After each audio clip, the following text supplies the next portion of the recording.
So this is the resting potential phase of the thing, pretty much. This is the sodium and potassium pump.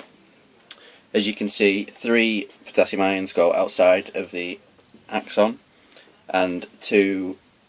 Oh, what is that? Sodium in it? Sorry, 3 sodium go out, and 2 potassium come back out. So a bit of chemist. They both move against the concentration gradient, so therefore its active transport on ATP is needed. Some potassium moves through the potassium channel because the axon's more permeable to it, and very few go through sodium. That's about it. Yeah. And another thing I forgot is that overall it's negative, and it's at minus 70 megavoltage. The next bit is action potential.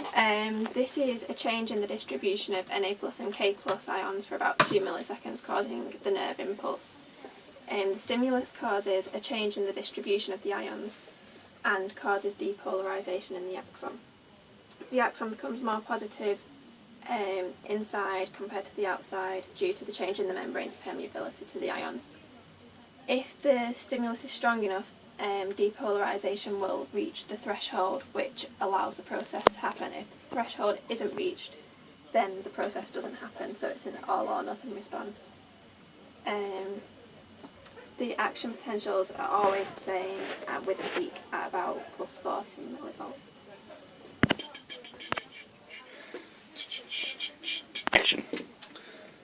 So, as we said, at resting potential, the voltage-gated Na channels and voltage-gated K plus channels are both closed, and the potential is both at minus 70 millivolts. But when stimulus is involved, it causes voltage-gated Na plus channels to open. Na enters by diffusion.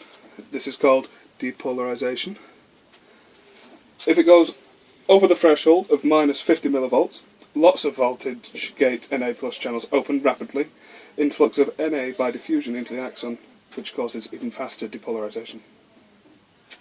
This is when action potential is caused, when it reaches a peak of 40 millivolts due to the Na entry.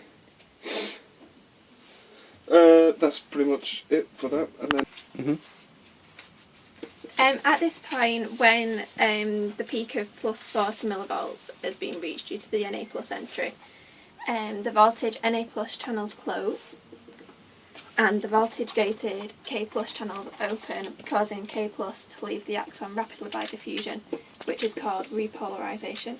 The loss of the K plus causes the inside to become more negative than the outside of the axon.